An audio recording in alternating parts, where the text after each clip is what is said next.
تلك الرسل فضلنا بعضهم على بعض منهم من كلم الله ورفع بعضهم درجات وآتينا عيسى ابن مريم البينات وأيدناه بروح القدس ولو شاء الله ما اقتتل الذين من بعدهم من بعد ما جاءتهم البينات ولكن اختلفوا فمنهم من آمن ومنهم من كفر ولو شاء الله ما اقتتلوا ولكن الله يفعل ما يريد. يا أيها الذين آمنوا أنفقوا مما رزقناكم من قبل أن يأتي يوم لا بيع فيه ولا خلة ولا شفاعة والكافرون هم الظالمون. الله لا إله إلا هو الحي القيوم لا تأخذه سنة ولا نوم له ما في السماوات وما في الأرض من ذا الذي يشفع عنده إلا بإذنه يعلم ما بين أيديهم وما خلفهم ولا يحيطون بشيء من علمه إلا بما شاء وسع كرسيه السماوات والأرض ولا يؤوده حفظهما وهو العلي العظيم. لا إكراه في الدين قد تبين الرشد من الغي فمن يكفر بالطاغوت ويؤمن بالله فقد استمسك بالعروة الوثقى لا انفصام لها والله سميع عليم. الله ولي الذين آمنوا يخرجهم من الظلمات إلى النور والذين كفروا أولياؤهم الطاغوت يخرجونهم من النور إلى الظلمات أولئك أصحاب النار هم فيها خالدون. ألم تر إلى الذي حاج إبراهيم في ربه أن آتاه الله الملك إذ قال إبراهيم ربي الذي يحيي ويميت قال أنا أحيي وأميت قال إبراهيم فإن الله يأتي بالشمس من المشرق فأت بها من المغرب فبهت الذي كفر والله لا يهدي القوم الظالمين. أو كالذي مر على قرية وهي خاوية على عروشها قال أن يحيي هذه الله بعد موتها فأماته الله 100 عام ثم بعثه قال كم لبثت قال لبثت يوما أو بعض يوم قال بل لبثت 100 عام فانظر إلى طعامك وشرابك لم يتسنه وانظر إلى حمارك ولنجعلك آية للناس وانظر إلى العظام كيف ننشزها ثم نكسوها لحما فلما تبين له قال أعلم أن الله على كل شيء قدير. وإذ قال إبراهيم رب أرني كيف تحيي الموتى قال أولم تؤمن قال بلى ولكن ليطمئن قلبي قال فخذ 4 من الطير فصرهن إليك ثم اجعل على كل جبل منهن جزءا ثم ادعهن يأتينك سعيا واعلم أن الله عزيز حكيم. مثل الذين ينفقون أموالهم في سبيل الله كمثل حبة أنبتت 7 سنابل في كل سنبلة 100 حبة والله يضاعف لمن يشاء والله واسع عليم. الذين ينفقون أموالهم في سبيل الله ثم لا يتبعون ما أنفقوا منا ولا أذى لهم أجرهم عند ربهم ولا خوف عليهم ولا هم يحزنون. قول معروف مغفرة خير من صدقة يتبعها أذى والله غني حليم. يا أيها الذين آمنوا لا تبطلوا صدقاتكم بالمن والأذى كالذي ينفق ماله رئاء الناس ولا يؤمن بالله واليوم الآخر فمثله كمثل صفوان عليه تراب فأصابه وابل فتركه صلدا لا يقدرون على شيء مما كسبوا والله لا يهدي القوم الكافرين. ومثل الذين ينفقون أموالهم ابتغاء مرضات الله وتثبيتا من أنفسهم كمثل جنة بربوة أصابها وابل فآتت أكلها ضعفين فإن لم يصبها وابل فطل والله بما تعملون بصير. أيود أحدكم أن تكون له جنة من نخيل وعناب تجري من تحتها الأنهار له فيها من كل الثمرات وأصابه الكبر وله ذرية ضعفاء فأصابها إعصار فيه نار فاحترقت كذلك يبين الله لكم الآيات لعلكم تتفكرون. يا أيها الذين آمنوا أنفقوا من طيبات ما كسبتم ومما أخرجنا لكم من الأرض ولا تيمموا الخبيث منه تنفقون ولستم بآخذيه إلا أن تغمضوا فيه واعلموا أن الله غني حميد. الشيطان يعدكم الفقر ويأمركم بالفحشاء والله يعدكم مغفرة منه وفضلا والله واسع عليم. يؤتي الحكمة من يشاء ومن يؤت الحكمة فقد أوتي خيرا كثيرا وما يذكر إلا أولو الألباب. وما أنفقتم من نفقة أو نذرتم من نذر فإن الله يعلمه وما للظالمين من أنصار. إن تبدوا الصدقات فنعما هي وإن تخفوها وتؤتوها الفقراء فهو خير لكم ويكفر عنكم من سيئاتكم والله ما تعملون خبير. ليس عليك هداهم ولكن الله يهدي من يشاء وما تنفقوا من خير فلأنفسكم وما تنفقون إلا ابتغاء وجه الله وما تنفقوا من خير يوفى إليكم وأنتم لا تظلمون. للفقراء الذين وصلوا في سبيل الله لا يستطيعون ضربا في الأرض يحسبهم الجاهل أغنياء من التعفف تعرفهم بسيماهم لا يسألون الناس إلحافا وما تنفقوا من خير فإن الله به عليم. الذين ينفقون أموالهم بالليل والنهار سرا علانية فلهم أجرهم عند ربهم ولا خوف عليهم ولا هم يحزنون. الذين يأكلون الربا لا يقومون إلا كما يقوم الذي يتخبطه الشيطان من المس، ذلك بأنهم قالوا إنما البيع مثل الربا وأحل الله البيع وحرم الربا، فمن جاءه موعظة من ربه فانتهى فله ما سلف وأمره إلى الله ومن عاد فأولئك أصحاب النار هم فيها خالدون. يمحق الله الربا ويربي الصدقات والله لا يحب كل كفار أثيم. إن الذين آمنوا وعملوا الصالحات وقاموا الصلاة وآتوا الزكاة لهم أجرهم عند ربهم ولا خوف عليهم ولا هم يحزنون. يا أيها الذين آمنوا اتقوا الله وذروا ما بقي من الربا إن كنتم مؤمنين، فإن لم تفعلوا فأذنوا بحرب من الله ورسوله وإن تبتم فلكم رؤوس أموالكم لا تظلمون ولا تظلمون، وإن كان ذو عسرة فنظرة إلى ميسرة وأن تصدقوا خير لكم إن كنتم تعلمون. واتقوا يوما ترجعون فيه إلى الله ثم توفى كل نفس ما كسبت وهم لا يظلمون. يا أيها الذين آمنوا إذا تداينتم بدين إلى أجل مسمى فاكتبوه وليكتب بينكم كاتب بالعدل ولا يأب كاتب أن يكتب كما علمه الله فليكتب وليملل الذي عليه الحق وليتق الله ربه ولا يبخس منه شيئا، فإن كان الذي عليه الحق سفيها أو ضعيفا أو لا يستطيع أن يمله فليملل وليه بالعدل واستشهدوا شهيدين من رجالكم فإن لم يكونا رجلين فرجل وامرأتان ممن ترضون من الشهداء أن تضل إحداهما فتذكر إحداهما الأخرى ولا يأبى الشهداء إذا ما دعوا ولا تسأموا أن تكتبوه صغيرا أو كبيرا إلى أجله ذلكم أقسط عند الله وأقوم لشهادة وأدنى ألا ترتابوا إلا أن تكون تجارة حاضرة تديرونها بينكم فليس عليكم جناح ألا تكتبوها وأشهدوا إذا تبايعتم ولا يضار كاتب ولا شهيد وإن تفعلوا فإنه فسوق بكم واتقوا الله ويعلمكم الله والله بكل شيء عليم. وإن كنتم على سفر ولم تجدوا كاتبا فرهان مقبوضة فإن أمن بعضكم بعضا فليؤدي الذي اؤتمن أمانته وليتق الله ربه ولا تكتموا الشهادة ومن يكتمها فإنه آثم قلبه والله بما تعملون عليم. لله ما في السماوات وما في الأرض وإن تبدوا ما في أنفسكم أو تخفوه يحاسبكم به الله فيغفر لمن يشاء ويعذب من يشاء والله على كل شيء قدير. آمن الرسول بما أنزل إليه من ربه والمؤمنون كل آمن بالله وملائكته وكتبه ورسله لا نفرق بين أحد من رسله وقالوا سمعنا وأطعنا غفرانك ربنا وإليك المصير. لا يكلف الله نفسا إلا وسعها لها ما كسبت وعليها ما اكتسبت ربنا لا تؤاخذنا إن نسينا أو أخطأنا ربنا ولا تحمل علينا إصرا كما حملته على الذين من قبلنا ربنا ولا تحملنا ما لا طاقة لنا به واعف عنا واغفر لنا وارحمنا أنت مولانا فانصرنا على القوم الكافرين. ألف لام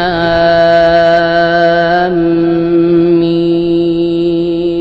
الله لا إله إلا هو الحي القيوم نزل عليك الكتاب بالحق مصدقا لما بين يديه وأنزل التوراة والإنجيل من قبل هدى للناس وأنزل الفرقان إن الذين كفروا بآيات الله لهم عذاب شديد والله عزيز ذو انتقام. إن الله لا يخفى عليه شيء في الأرض ولا في السماء هو الذي يصوركم في الأرحام كيف يشاء لا إله إلا هو العزيز الحكيم. هو الذي أنزل عليك الكتاب منه آيات محكمات هن أم الكتاب وأخر متشابهات فأما الذين في قلوبهم زيغ فيتبعون ما تشابه منه ابتغاء الفتنة وابتغاء تأويله وما يعلم تأويله إلا الله والراسخون في العلم يقولون آمنا به كل من عند ربنا وما يذكر إلا أولو الألباب. ربنا لا تزغ قلوبنا بعد إذ هديتنا وهب لنا من لدنك رحمة إنك أنت الوهاب. ربنا إنك جامع الناس ليوم لا ريب فيه إن الله لا يخلف الميعاد.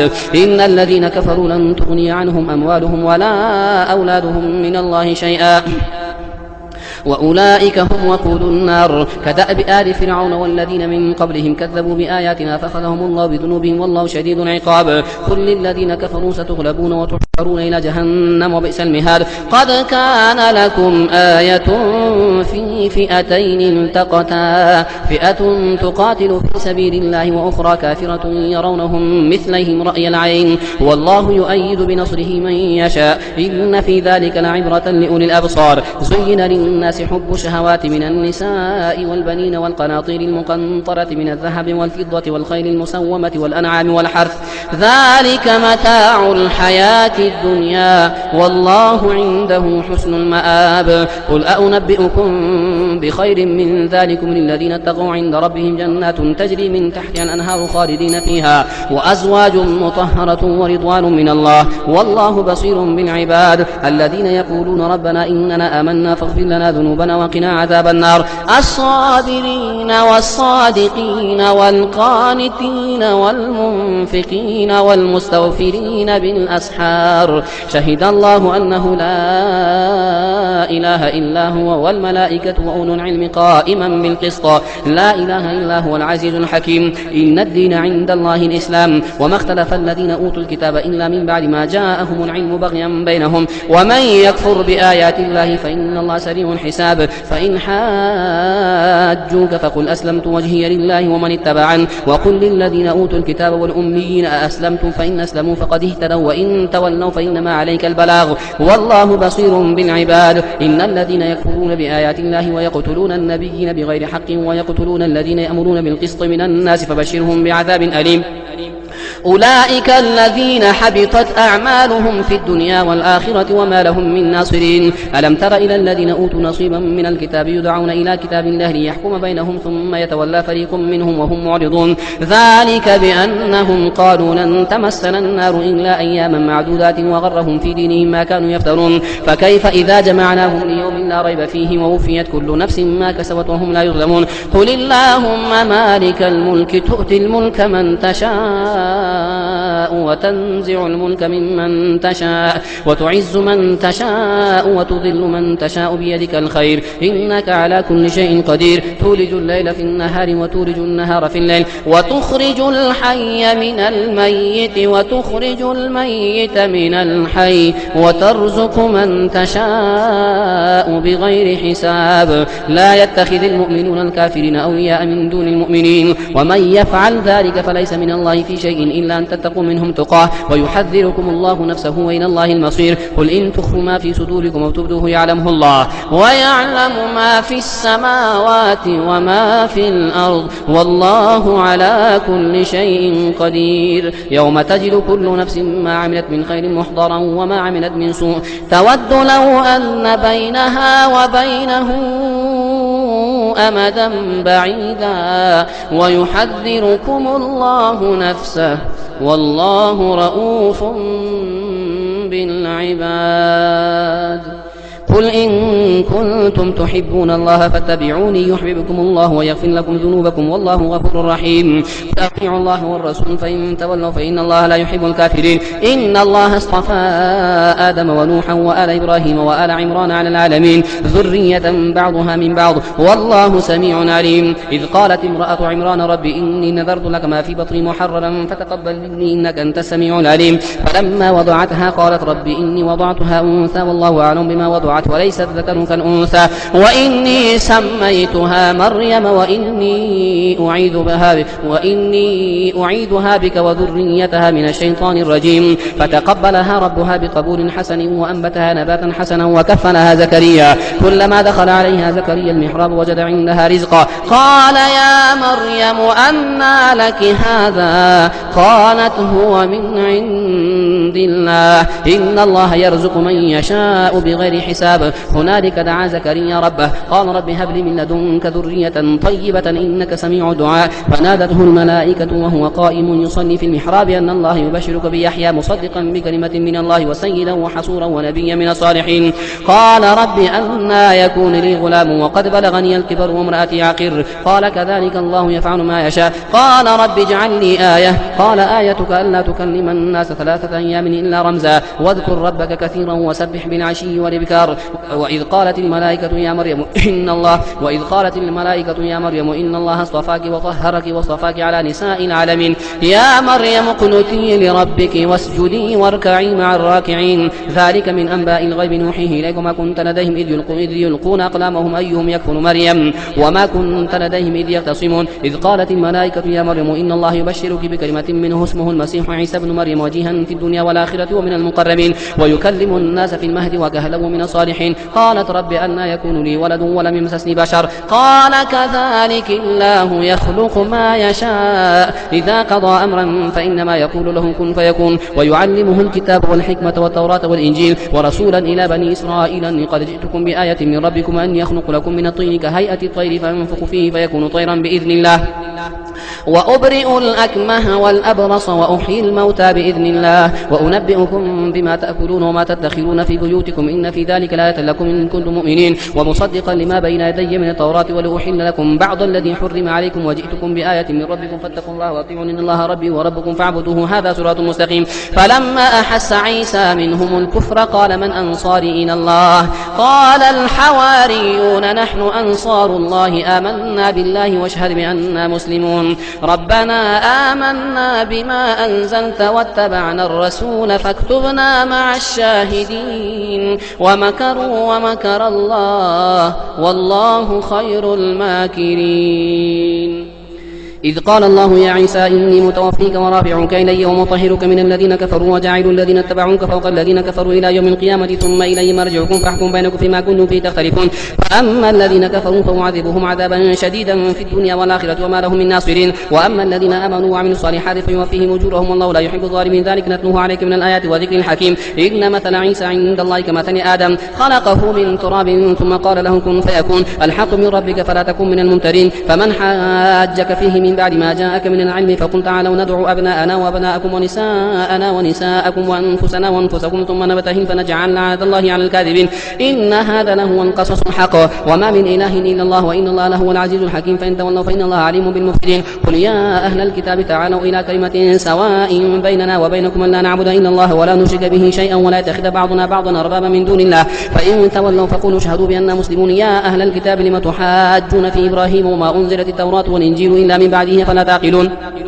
ها أنتم هؤلاء حاججتم فيما لكم به علم فلم تحاجون فيما ليس لكم به علم والله يعلم وأنتم لا تعلمون ما كان إبراهيم يهوديا ولا نصرانيا ولكن كان حنيفا مسلما وما كان من المشركين إن أولى الناس بإبراهيم للذين اتبعوه هذا النبي والذين آمنوا والله ولي المؤمنين ود طائفة من أهل الكتاب لو يضلونكم وما يضلون إلا أنفسهم وما يشعرون يا أهل الكتاب لم تكفرون بآيات الله وأنتم تشهدون يا أهل الكتاب لم تلبسون الحق بالباطل وتكتمون الحق وأنتم تعلمون وقالت طائفة من أهل الكتاب آمنوا بالذي أنزل على الذين آمنوا وجه النهار واكفروا آخره لعلهم يرجعون ولا تؤمنوا إلا لمن تبع دينكم قل إن الهدى هدى الله أن يؤتى أحد مثل ما أوتيتم أو يحاجكم عند ربكم قل إن الفضل بيد الله يؤتيه من يشاء والله واسع عليم يختص برحمته من يشاء والله ذو الفضل العظيم ومن أهل الكتاب من إن تأمنه بقنطار يؤديه إليك ومنهم من إن تأمنه بدينار لا يؤديه إليك إلا ما دمت عليه قائما ذلك بأنهم قالوا ليس علينا في الأميين سبيل ويقولون على الله الكذب وهم يعلمون بلى من أوفى بعهده واتقى فإن الله يحب المتقين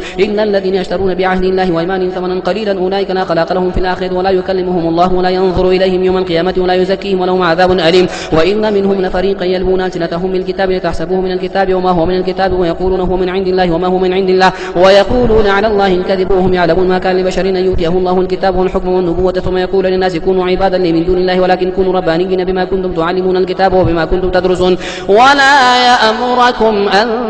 تتخذوا الملائكة والنبيين أربابا أيأمركم بالكفر بعد إذ أنتم مسلمون وإذ أخذ الله ميثاق النبيين لما آتيتكم من كتاب وحكمة ثم جاءكم رسول مصدق لما معكم لتؤمنون به ولتنصرنه قال أأقررتم وأخذتم على ذلكم إصري قالوا أقررنا قال فاشهدوا وأنا معكم من الشاهدين فمن تولى بعد ذلك فأولئك هم الفاسقون فغير دين الله يبغون وله أسلم من في السماوات والأرض طوعا وكرها وإليه يرجعون. قل آمنا بالله وما أنزل علينا وما أنزل على إبراهيم وإسماعيل وإسحاق ويعقوب والأسباط وما أوتي موسى وعيسى والنبيون من ربهم لا نفرق بين أحد منهم ونحن له مسلمون. ومن يبتغي غير الإسلام دينا فلن يقبل منه وهو في الآخرة من الخاسرين. كيف يهدي الله قوما كفروا بعد إيمانهم وشهدوا أن الرسول حق وجاءهم البينات والله لا يهدي القوم الظالمين. أولئك جزاؤهم أن عليهم لعنة الله والملائكة والناس أجمعين خالدين فيها لا يخفف عنهم العذاب ولا هم ينظرون إلا الذين تابوا من بعد ذلك واصلحوا فإن الله غفور رحيم. إن الذين كفروا بعد إيمانهم ثم ازدادوا كفرا لن تقبل توبتهم أولئك هم الضالون. إن الذين كفروا وماتوا وهم كفار فلن يقبل من أحدهم ملء الأرض ذهبا ولو افتدى به أولئك لهم عذاب أليم وما لهم من ناصرين.